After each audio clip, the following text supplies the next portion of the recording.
तर आज मी इथे बनवते आहे चॉकलेट केक. तर त्यासाठी स्पॉन्ज आहे ना मी आधीच बेक करून ठेवला होता. बेक करून चांगला थंड करून घेतला आहे. त्यानंतर बघा या पद्धतीने याला 3 लेयर करून घेतला आहे. आतमध्ये मस्त असं जाळी आलेली आहे. स्पॉन्ज मस्त असा सॉफ्ट आपला तयार झालेला आहे. तर आता आपण याला सोक करून घेणार आहे. तर मी इथे शुगर सिरपमध्ये थोडंसं कॉफी पावडर टाकलं आहे, म्हणजे आपली याची टेस्ट आहे ना खूप छान लागते. तर यासोबतच मी इथे आता वरून क्रीम लावून घेतली आहे. क्रीममध्ये सुद्धा मी ते चॉकलेट गनाश टाकलेला आहे. सोबतच क्रीम लावल्यानंतर परत आपण चॉकलेट गनाशसुद्धा याच्यावरून टाकणार आहे. त्याच्यामुळे या केकची चव आहे ना ते अजूनच छान लागेल. जर असेल तर तुम्ही ते चोको चिप्ससुद्धा टाकू शकता. परत आता सगळ्या लेयर्स आपल्याला या पद्धतीनेच तयार करून घ्यायचे आहे. तर बघा या पद्धतीने सगळ्या लेयर मी एकवर एक करून घेतलेल्या आहे.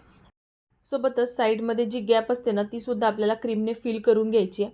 परत इथे मी चॉकलेट गनाश घातलेला आहे. परत त्याला चांगलं असं स्प्रेड करून घ्यायचं आणि इथे मी फायनल लेयर करून घेते. तर बघा या पद्धतीने आपल्याला हे तयार करून घ्यायचं आहे. क्रीम ना इवन या पद्धतीने लावून घ्यायची. नंतर याला आपण फायनल फ्रॉस्टिंग करणार आहे. त्यासाठी ना आधी हा सेट व्हायसाठी मी इथे 1 तास फ्रीजमध्ये ठेवला होता. बघा 1 तासानंतर आता आपण याला फायनल फिनिशिंग देऊया.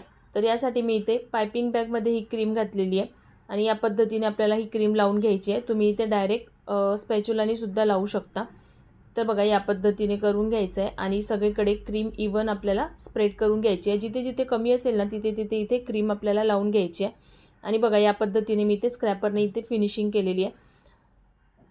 तर वरच्या साईडसुद्धा आपल्याला इथे प्लेन असा करून घ्यायचा आहे. तर आता बघा मस्त असं आपला फिनिशिंग झालेली आहे. आता आपण याला फायनल टच देणार आहे. त्यासाठी मी इथे वरून गनाश टाकलेला आहे. भरपूर असं चॉकलेट गनाश टाकायचं आणि या पद्धतीने जर ड्रिपिंग खाली आली नाही तर चमचाने या पद्धतीने साईडला टाकलं की मस्त अशी खाली ड्रिपिंग येते. आणि मध्ये मस्त अशी मी डिझाईन करून घेतलेली आहे. स्पॅच्युला असा मध्ये ठेवून आपल्याला टर्न टेबल फिरवून घ्यायचं आहे. आपोआप तयार होते. आणि इथे हे मी अगदी सोपे हे फ्लावर याच्यावर करून घेतले आहे. आता डेकोरेशनसाठी मी इथे वरून फक्त थोडेसे इडिबल जे स्प्रिंकल असतात ते घालून घेतले आहेत आणि खाली एक बॉर्डर लावून घेतली. माझ्याकडे किटकॅट होते ते सुद्धा याच्यावर लावलेले आहे.